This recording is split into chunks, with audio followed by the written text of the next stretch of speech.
if you wait too long to get support, it really ends well. Then the problem is you and your family, then you are very desperate. You won't have enough time to make the right decision, to look what are the resources that is available for you in the community to make sure you have the best outcome. My name is Abby Sakuria.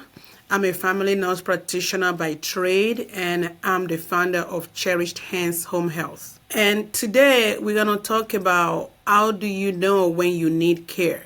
When do you need to seek support? So there are a couple of things that you can start paying attention to, or that can happen, that can make you know that, okay, I need to talk to somebody, just a consultation.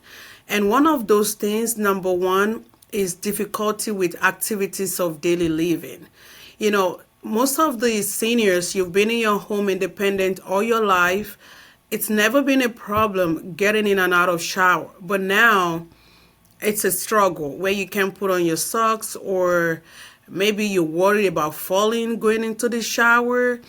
Things that was never a problem before and they started becoming a problem. That is the first red flag that you might need to seek consultation from somebody to reassess your living situation and also to see if you need support. Number two, memory issue or cognitive decline. And what does that look like? If you've never forget your appointment, you always go to your appointment on time. Now you having trouble keeping up to where you're supposed to be at a particular time, what you're supposed to do. Maybe when you start forgetting to pay your bills, that's another red flag there that you might need support. And also maybe, you're forgetting to pick up the mail and you're supposed to meet up with your friend, you just don't remember. And when it becomes to where you have to write everything down, that is the only way it's going to get done. Those are red flags that you might be having changes in cognition that maybe you need additional support. Number three, change in condition. Like I mentioned just now, change in memory is one. The other thing is change in balance or mobility.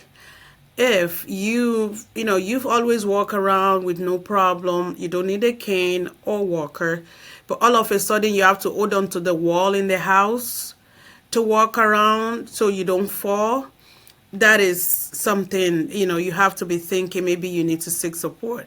Maybe you've just been able to get up from your chair with no assistance, but now it's becoming so difficult for you to do. That is also something that you need to, you might be thinking about, maybe we need to have a consultation with someone. Or maybe there is a fall. Whenever an elderly person has a fall, we have to do an assessment to reassess to make sure that they are getting enough support and their gait is steady, or do we need to change anything?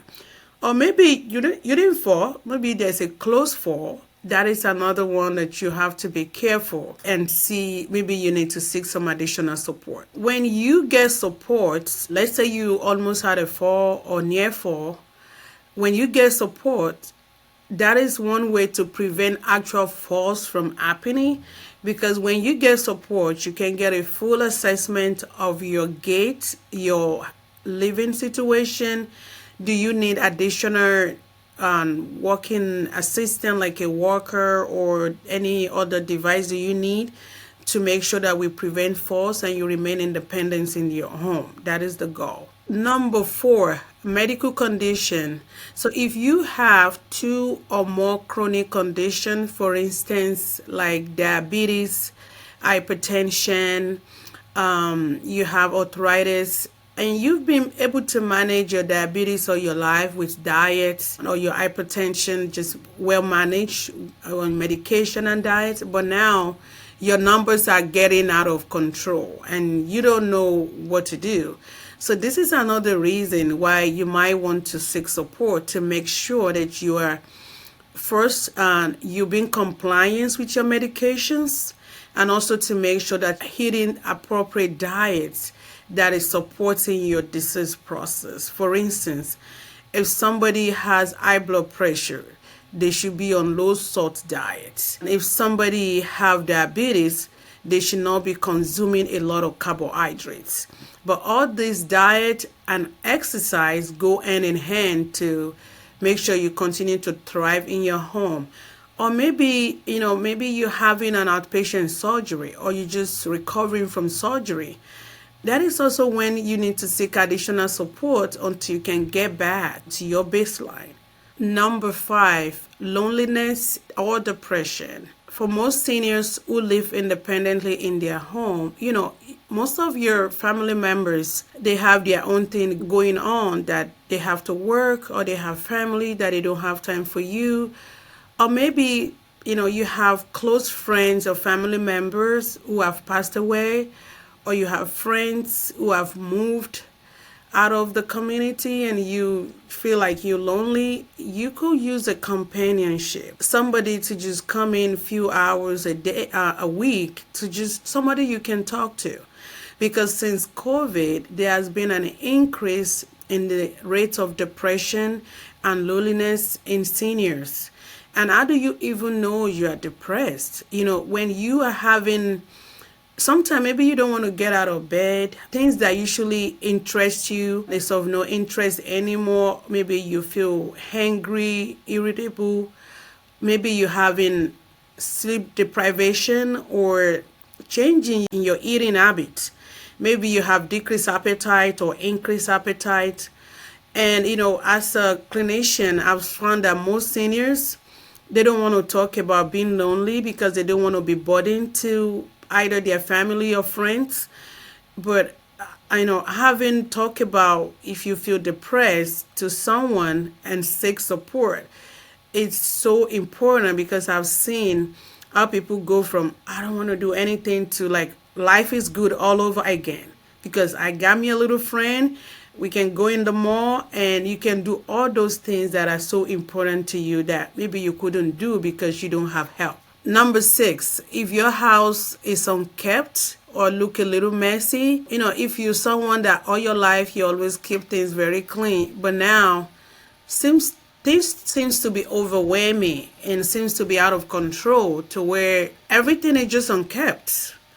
That is also another sign that should prompt you to think maybe you need to seek consultation for additional support. Maybe managing your home is overwhelming now because of your aging process. So, and also this is something you could do as an activity with somebody else, and maybe you just need a little motivation to get going again. So number 7, family concerns. If your family members started worrying about your safety, it is time to talk to somebody. Because most people don't see themselves with, for some reason they think everything is okay. But if your family member or friends say, I'm so concerned about your safety, that is a time that I think you should talk to someone in the senior care industry and to seek support and see what resources is available to you. And seeking support earlier like this gives you all the opportunity to choose the right provider, to figure out what the different resources that is available to you and your family. We provide free in-home care assessment done by a registered nurse. So if you want to schedule a free in-home care assessment, or you have any question or concern about any topic that I talked about today, and go to our website, cherishedhands.net. Thank you.